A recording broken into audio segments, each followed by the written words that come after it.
na-stress kasi nga, ang dami ko nakutang kuya. Ang dami ko nakutang kuya. Gastos ng course mo din eh, kaya Isipin mo ka din yung offer ko ha. Isipin mo masyado. Kaya, hindi naman kita pipigilin kung gusto mo rin magtrabaho or ano. Ayan, Kalingap Edu, may malaking problema. Patungkol nga po sa kanyang isang beneficiary na si Arjin.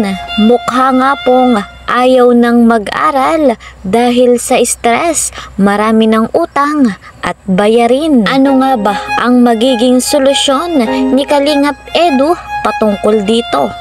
Bago po natin tuluyang talakayin, isa munang magandang araw at gabi sa inyong lahat saan mang sulok ng mundo. Special shout out sa mga Kalingap viewers dyan. Mega love shout out naman sa mga ka-member ko po sa Karepa, Kalingap Reactor Partner. Mega love shoutout din po sa mga OFW na patuloy na tumatangkilik sa ating vlog. Gayon din sa mga silent viewers dyan. Mega love shoutout po sa inyong lahat. Ang ama ng Kalingap, Kuya Val Santos Matubang, kasama po ng kanyang butihing may bahay, Ate Edna Vlogs. Gayon din si Kalingap Rob, syempre kasama rin ng kanyang may bahay, Madam Jackie Tapia. Sila ay walang sawang tumutulong sa mga nangangailangan at para mas marami pang mabigyan ng tulong at lingap ay patuloy nating tangkilikin yung kanilang vlogs.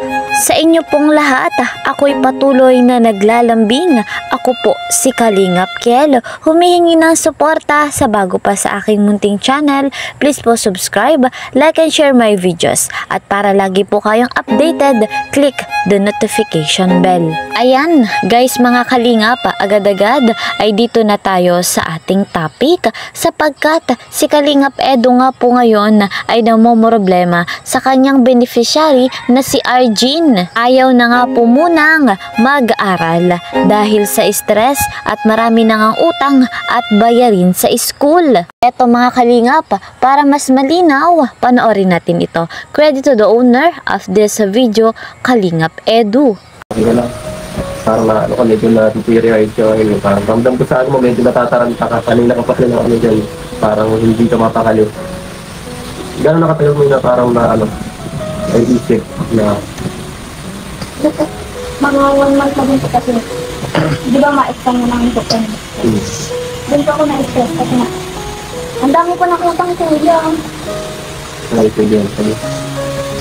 Kasi hindi yun naman ako makapag-dire-direct yung ano, maka-bisita sa iyo, ano, yung Ayan, mula nga po kay Arjin, marami na nga raw po siyang utang.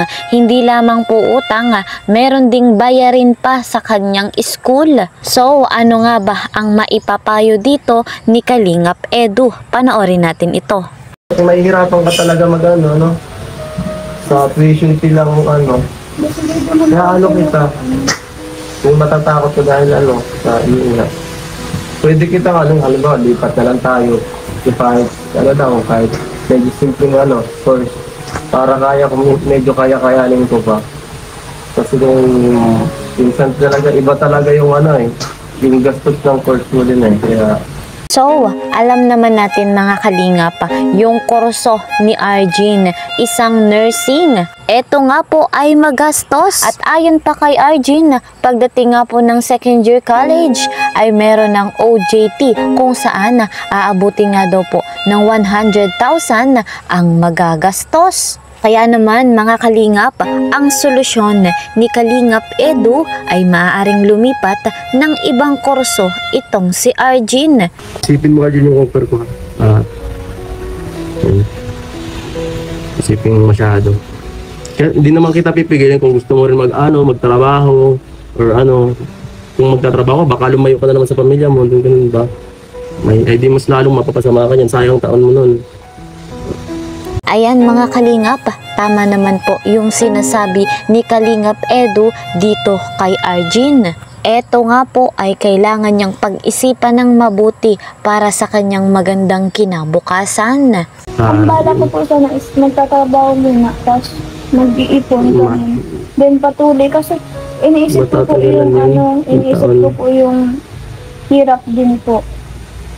Yung hirap. Tapos, syempre po nagtatrabaho ka habang nag-aaral. Ayan mga kalingap, ayon po kay Arjin, mahirap nga daw naman pagsabay ng pag-aaral habang may trabaho. Pero guys, mga kalingap, sa panahon ngayon, marami na pong kaparaanan para makapagtapos tayo ng pag-aaral. Marami ding estudyante na sa gabi ay nag-aaral at sa umaga ay nagtatrabaho. Doble kayod para sa pangarap. Minsan, akala natin hindi natin kayang pagsabayin ang mga bagay tulad ng pag-aaral habang may trabaho. Hindi naman po masamang subukan dahil yung iniisip nating hindi natin kaya, magagawa pala natin. Etong kurso ni Arjin, talagang batid natin na magastos. Mamomroblema talaga si Kalingap Edu dahil konti nga lang po ang nagbibigay na sponsor kay Arjin. Hindi lang naman si Arjin ang beneficiary, napakarami pong beneficiary ni Kalingap Edu. Kaya po tama yung naisip na solusyon ni Kalingap Edu dito kay Arjin. Marami pang pagkakataon para lumipat at pumili ng ibang kurso.